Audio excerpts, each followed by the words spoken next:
వేదవేద్యాయ నమః. హరినామములే అన్ని మంత్రములు. ఓం నమః పరమఋషిభ్యో నమః పరమఋషిభ్యో నమః పరమఋషిభ్యః. భారతీయ సంస్కృతికి మూలం వేదం. అది సకల ధర్మాలు నిండిన విజ్ఞాన సౌధం. మహాతపస్వులకు మన మహర్షుల నినాదం. వేదన తొలగించే ఈ వేదనాదం. ఓం అస్మద్గురుభ్యో నమః. జై శ్రీమన్నారాయణ. ప్రియ భగవద్బంధువులారా, వేదన తొలగించే వేదనాదం కార్యక్రమానికి స్వాగతం. లక్ష్మీ నరసింహస్వామి అంతటా నేనున్నాను అని నిరూపించినటువంటి స్వరూపం. నారసింహ వపుశ్రీమాన్ అన్నట్టుగా పరమాత్మ నారసింహ ఆకృతితోనే విశ్వవ్యాప్తమై ఉంటాడు.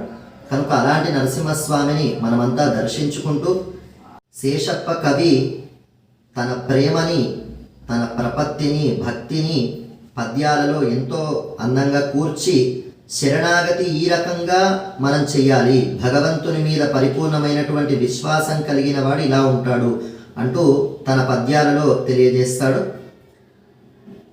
పలు రోగములకు నీ పాదతీర్థమే గాని వలపు మందులు నాకు వలదు వలదు. స్వామి, ఎన్ని రకాల రోగాలు వచ్చినా సరే నీ పాదతీర్థాన్ని తీసుకుంటాను కానీ ఎటువంటి మందులని తీసుకోను.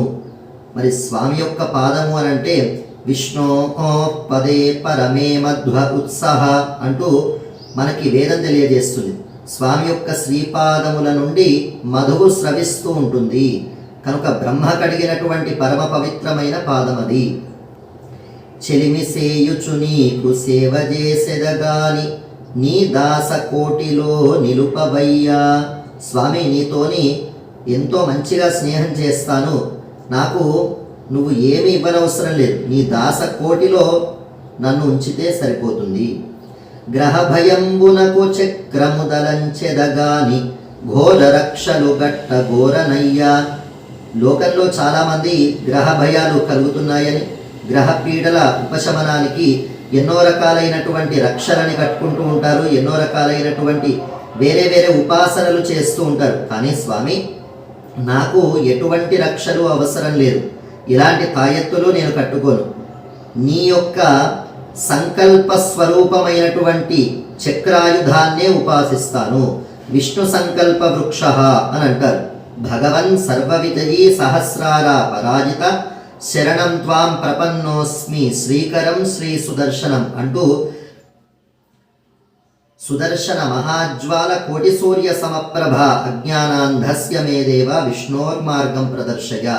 కోట్లాది సూర్యులు ఒకేసారి ఉదయిస్తే ఎంత అత్యద్భుతమైనటువంటి తేజస్సో, అలాంటి తేజస్సు కలిగినటువంటి నీ సంకల్ప రూపమైనటువంటి చక్రాన్నే నేను ఉపాసిస్తాను. గ్రహ భయంబునకు చక్రము దలంచెదగాని ఘోర రక్షలు కట్ట కోరనయ్యా. కనుక ఇతరమైనటువంటివేవి అవసరం లేదు. పాము కాటుకు నిన్ను భజన చేసేదగాని దాని మంత్రము నేను దలపనయ్య. అలానే పాము కాటేసినా సరే, ఇలాంటి విషాలు నాలోకి ప్రవేశించినా సరే, దాని నుంచి ఉపశమనానికి ఇతరమైనటువంటి మంత్రాలని కాకుండా నీ మంత్రాన్నే నేను ఉపాసిస్తాను అంటూ తెలియజేస్తున్నాడు.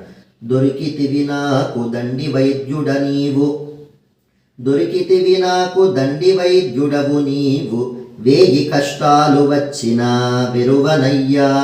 భూషణ వికాస శ్రీ ధర్మపుర నివాస దుష్ట సంహార నరసింహ దురిత దూర.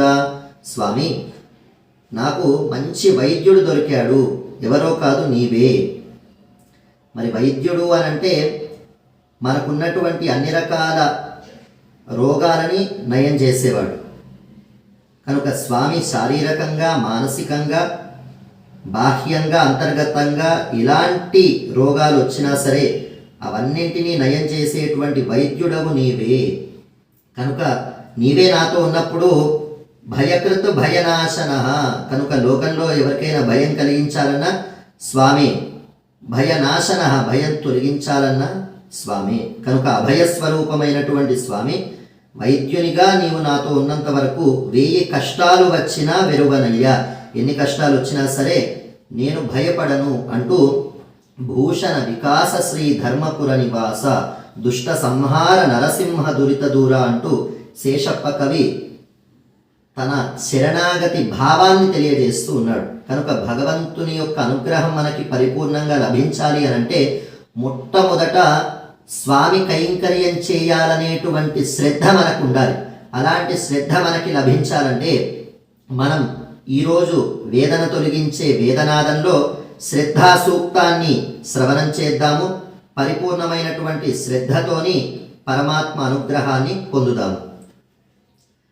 ఓం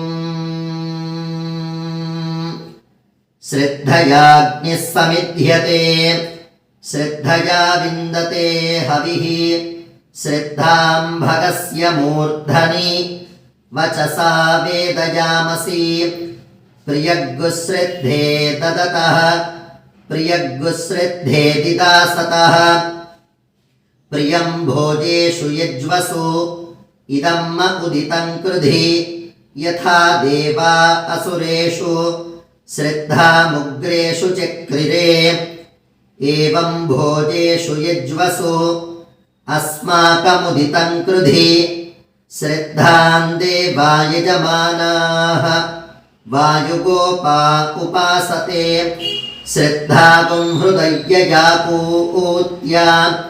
శ్రద్ధయా హూయతే హవిః శ్రద్ధాం ప్రాతర్హవామహే శ్రద్ధాం మధ్యం దినం పరి శ్రద్ధాగుం సూర్యస్య నిమృచి శ్రద్ధే శ్రద్ధాపయేహమా శ్రద్ధా దేవానధివస్తే శ్రద్ధా విశ్వమిదం జగత్ శ్రద్ధాం కామస్య మాతరం హవిషా వర్ధయామసి. ఓం ఓం శతమానం భవతి శతాయుః పురుషः శతేంద్రియ ఆయుష్యేవేంద్రియే ప్రతితిష్ఠతి. ఉగ్రం వీరం మహావిష్ణుం జ్వలంతం సర్వతోముఖం నృసింహం భీషణం భద్రం మృత్యుం నమామ్యహం. లక్ష్మీనారసింహ దివ్యానుగ్రహ సిద్ధిరస్తు తథాస్తు.